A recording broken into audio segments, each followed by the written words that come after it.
As a property investor, I often struggle to find like-minded friends or colleagues who had the same aspirations as I had, and most importantly, who could push me. My focus was always trying to find investors who are a few levels above me. You know, when I had one property, I wanted to speak to someone who had two or three. When I had three, I wanted to speak to someone who had five, and so forth. I believe it's very important to surround yourself with people who can share their experiences with you, share the mistakes that they've done, so you can learn from their example and not have to make the same mistakes. This is why we will be launching a new series on this channel called Real Talk with Serious Property Investors.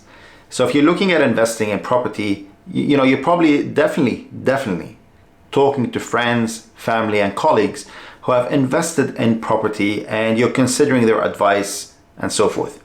But keep in mind that most property investors are stuck on their first investment property, so most of them are average landlords anyway. You need to learn from individuals who have successfully built multiple property portfolios and who are serious property investors. Hi, my name is Roy and welcome to my channel, Roy Talks Property. On this channel, we cover everything related to property investing, property finance, and the different strategies available for you today to build wealth through property. So if that's of interest, make sure you subscribe and click the bell icon so you can get notified every time we upload a video. Your support is greatly appreciated. If you're looking at investing or continuing your investment journey, I want you to know that whatever aspirations, fears, or concerns that you have are completely normal. The reason I started this series is because I wanted to give you that peace of mind that you're not alone on this journey, and there's lessons to be learned with every individual that we interview on this series. Today, I'm going to share with you a recording of my interview with a friend of mine. His name is John Truscott. I'm not going to give much of an introduction now. I'll leave that for the interview. So I'll play the interview for you now, and then I'll catch up with you on the other side once we finish the interview. Without wasting too much of your time, do you mind sharing with us a little bit of your background, and then we'll kick off from there? Yeah, sure, absolutely. So I'm from the UK. I moved to Australia about 11 and a half years ago. Worked in the corporate world for 25 years, 30 years, I suppose. And started investing in property when I first got to Australia, really. Something that I hadn't done in the UK. What made you want to get into the property investment space? Really to set myself up for retirement and give ourselves a passive income or alternate income stream. I think everybody that I knew that had created wealth for themselves had done it through property. If people had created wealth through other means, they held their wealth in property. So it seems a no-brainer to get into. When you started investing, did you have a specific number of properties that you wanted to get to, or did you just wing it as you started investing? Yeah, good question. I guess from my perspective, it was more the merrier. How many can I buy, or can we buy? Was really my mind. I think for my wife, it was more around how many do we need? How many can we safely purchase without overstretching ourselves or buying too many properties in the same area? So diversifying for her was certainly key. From the point of view of where we are now, have we got enough? No, I don't think so. I'd still like to continue to keep buying properties. I really want to keep investing up until I retire, because I think if the goal is I want to buy some properties and I must have them paid off by the time I'm retired, and then let off the income, I think you're selling yourself short on what's possible. Do you mind sharing with us a bit more about your latest acquisition that you bought? Yes, so we're currently buying two properties at the moment. So a duplex in South Australia, ex-housing commission properties built in 1960. So not particularly attractive, but 2-3-bed properties on a 1,250 square meter plot, subdividable into 4. So really, the strategy for that purchase for us is looking ahead to our retirement. For us, or for me, is 16 years time. If I work to 67. And the idea being is, we'll likely downsize in Sydney when we retire. So the goal is to use funds from that downsizing, subdivide that property into 4, build, and then retain those properties and have those as part of our income. Beautiful. Do you mind sharing with us what number is this investment? Which investment is this one? Well, it'll be property 8 and 9. So I'm including a home in that list of 9 properties. Yeah. So essentially, you bought 9 investment properties in the last 10 years. Yes. Since not even 10 years, less than 10 years. Yeah. So what was your biggest, I suppose, your biggest weakness when you first started investing versus your biggest strength that you have right now as a serious property investor? I think knowing what to do, where to invest, what to invest in, was the biggest challenge when we first started investing.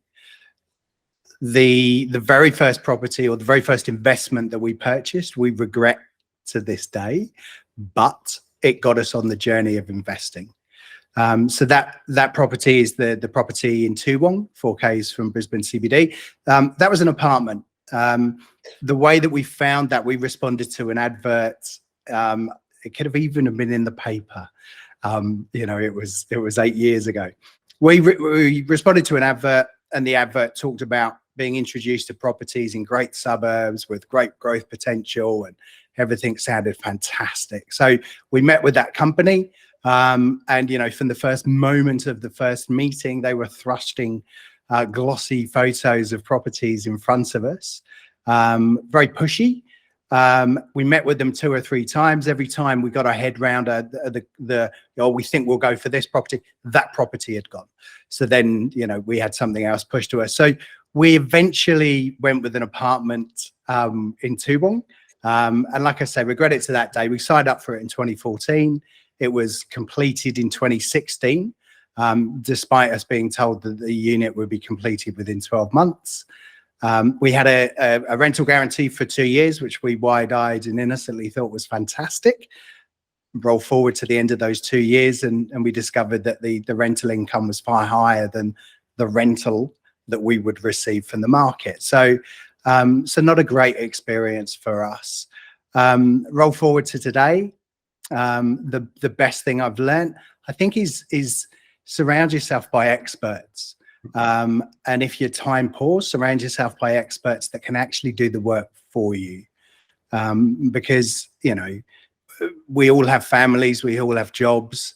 I'd far better, spend my time doing those activities or with those people than, doing the analysis to look at the 15,500 suburbs in Australia to try and work out where I should be investing.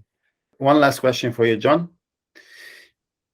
If I am starting out as a property investor, what would your single most important piece of advice that you can give me so I become a serious property investor like yourself? Just start.